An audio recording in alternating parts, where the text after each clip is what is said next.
Last month, my parents took my kids out for an entire Sunday. It was great. They returned around dinner time and asked me, "What'd you do all day?" And so I smiled and I said, "I cleaned every inch of the fridge. The gross spots behind the vegetable drawer, the back of the top shelf that was always a different color than it should have been. It's done. It's like a brand new fridge." "Whoa, that's what you did all day?" is what they had to say to me. Why? So I said, "Honestly, it was so fun." They asked, "You didn't want to just watch a movie or something?" Not really. This is my idea of an amazing Sunday. My kids look so disappointed in me, maybe. What enjoyment could their mom possibly derive from cleaning out the fridge? Or worse, I saw a flicker of fear in their eyes. What if, when you turn into an adult, your idea of fun is cleaning? The horror. I tried to remember when cleaning had become so fun. When I was a kid, it was my least favorite chore. There was nothing worse than a hot summer day enjoying it in the pool in our backyard when my dad would toss me the tile brush and say, "Hey, can you go scrub at that algae spot on the other side of the pool while you're in there?" I especially hated cleaning for the sake of other people, like a party. Were my aunts and uncles really gonna come into my closet and see that I'd left a mess in there? I don't think so. But then, years later, after college, I moved to Israel. And I took a room in a flat with a bunch of guy friends. It was one of those epic apartments where most nights a friend or two would crash on the couch in the living room space. I found a sense of control cleaning my own little space. I kept my room neat, and it felt like an island of organization, a respite of order in a sea of wild Jerusalem nights. Carl Jung, the Swiss psychotherapist, would say, I won't do his accent, "Free will is the ability to do gladly that which I must do." To Jung, growing up and growing old was a thrill. It was a chance to learn yourself. And his philosophy poses a healthy challenge to a tradition that's centered on the notion of na'aseh v'nishma, a mandate to follow certain rites and ways of life, often before we're granted an opportunity to really understand them. The Torah champions obedience. It lays out a path of reward for doing as we are told by God. So which is the better path? To do right and to do good because that's what we're told, or to do right and to do well and to do good because we've grown to find joy in that? In other words, is it better for my kids to clean their room because I said so, or is it better because they find joy in doing it? Good luck to me. The figure in our tradition most devoted to "because I said so" as a Jewish outlook is our forefather Avraham. Rabbi Harold Schulweis taught that the apex of obedience is found in the most distressing text in our canon, the Akedah. Abraham's willingness to sacrifice his son makes him iconic. He's iconic because he'll do things just because God said so. It seems that earlier in our evolution as a people, the ideal Jewish outlook was to act in accordance with the perceived will of God. But then thousands of years of rabbinic discourse yielded a shift from diligently upholding a system of prescribed sacrifice to elevating the human role in deciding what is right and what is good. Rabbi David Weiss Halivni had something to say about this. He wrote that ancient Jewish law was apodictic, a matter of decree and demand that didn't care how much sense it made to the human mind. This is the Na'aseh v'nishma as imagined by a story that perhaps you know from the Babylonian Talmud in Shabbat on 88. God suspending a mountain over our head and telling us, accept the Torah or else.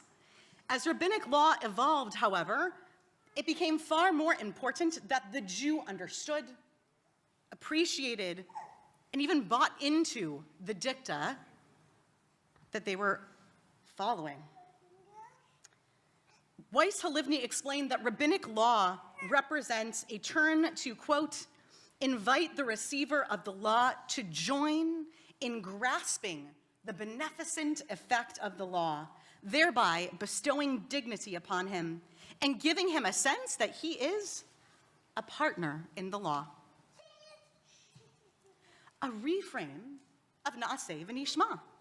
Nowadays, we practice Jewish law and custom, and we understand it.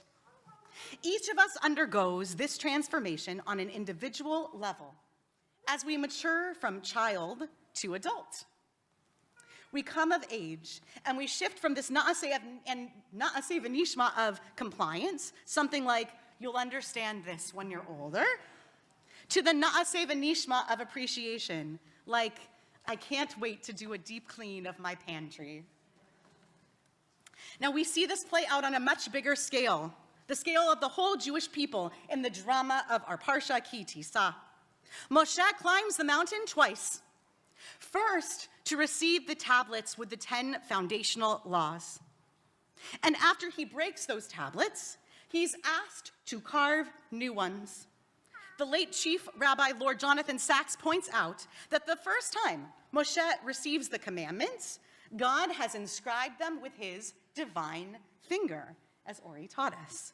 The haluchot ma'aseh Elohim hema. These tablets, they were a thing of the making of God.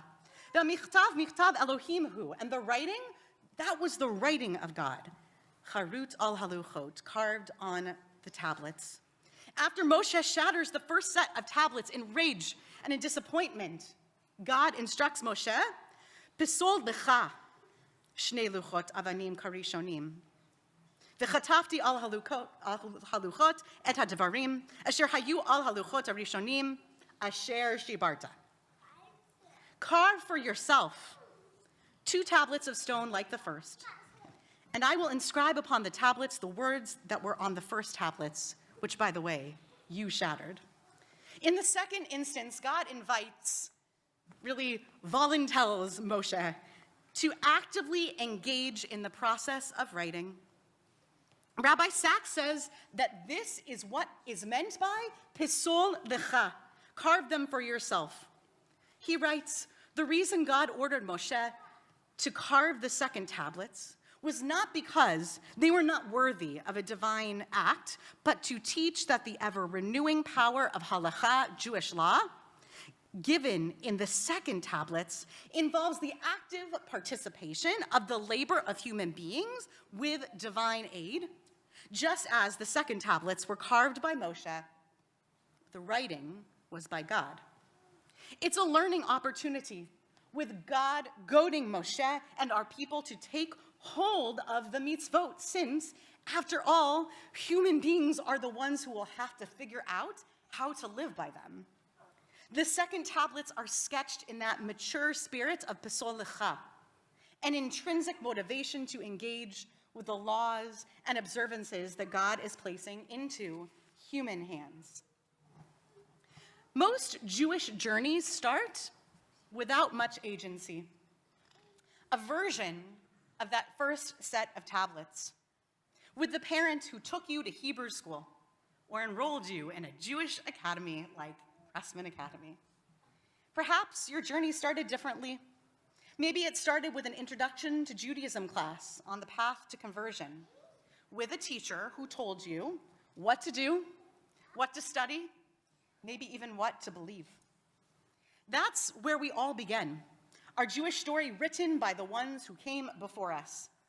In our parasha, we hear the call to move from acquiescence to autonomy, from conformity to creativity, Pisol lecha, to carve out a Judaism that moves you from doing what you were told to do doing what you are moved to do.